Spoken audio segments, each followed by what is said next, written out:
Hello, c'est Aurore, j'espère que tu vas bien. Aujourd'hui, une nouvelle vidéo. Écoute, j'ai fait un coaching il y a quelques minutes avec une personne qui revenait d'un des séminaires et elle était tellement emballée par le séminaire qu'elle avait mis plein de petits objectifs en place, ce que je trouve être une super idée.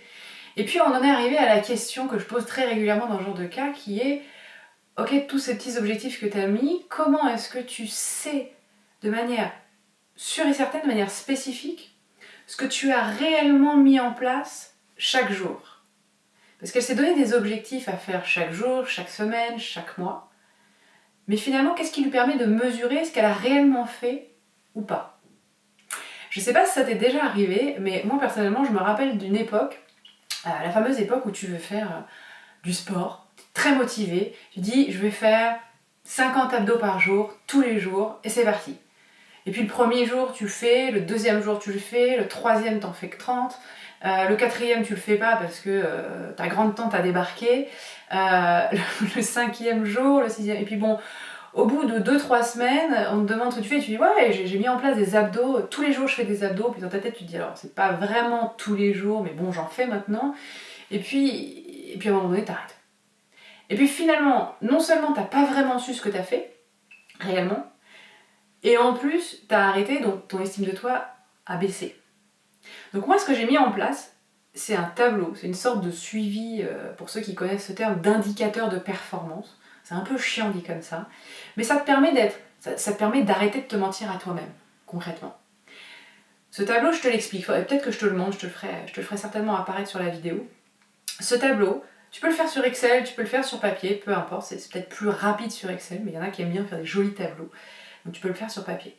C'est un tableau où, sur la verticale, tu vas avoir chaque jour du mois. Donc le 1, le 2, le 3, hein, jusqu'au 30, 31, sauf si tu es en février, bien sûr. Et puis sur cette partie plus horizontale, tu vas écrire chaque objectif que tu veux suivre. Par exemple, est-ce que tu veux suivre le nombre d'abdos que tu as fait dans ta journée? Est-ce que tu veux suivre que tu as fait ta méditation aujourd'hui? Est-ce que tu veux suivre en termes alimentaires?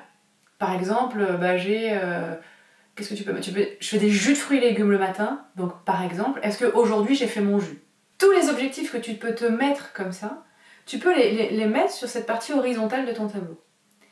Et ça te demande juste chaque jour de cocher la case ou de pas la cocher, en gros. Donc c'est pas très compliqué à suivre chaque jour, c'est juste, la feuille est ouverte, donc si c'est une feuille, elle est posée quelque part avec un stylo dessus, et à chaque fois que je passe devant, si j'ai fait le truc, je le coche, ok?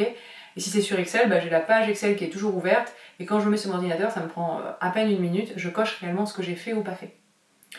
Et ça te permet de te placer en observateur de toi-même.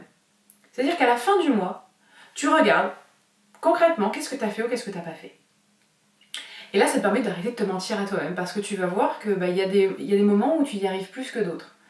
Et là, tu vas dire, je sais pas, sur les 30 jours que je voulais faire mes abdos tous les jours, par exemple, j'en ai fait que 20 jours. Ok. Observation, on n'est pas là pour juger. Déjà on se dit, déjà j'ai fait 20 jours alors qu'avant je faisais rien. Donc déjà c'est super. Même si t'as fait que 10 jours, déjà j'ai fait 10 jours alors qu'avant je faisais rien. Ok. Donc maintenant c'est cette fameuse action-correction. Je suis passée à l'action et je vois que j'en ai fait que 10 sur 30. Ok, qu'est-ce que je peux corriger pour le mois prochain? Est-ce que je veux vraiment garder cette ligne de me dire, j'en fais que 10 par mois et ça me va très bien comme ça? Ou est-ce que je me dis, non vraiment le mois prochain je veux passer à 15 ou je veux passer à 20? Et te mettre l'objectif qui est pour toi.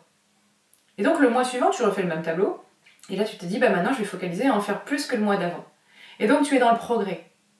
Et c'est ça qui est important parce que finalement la définition de la réussite c'est quoi? C'est juste le progrès.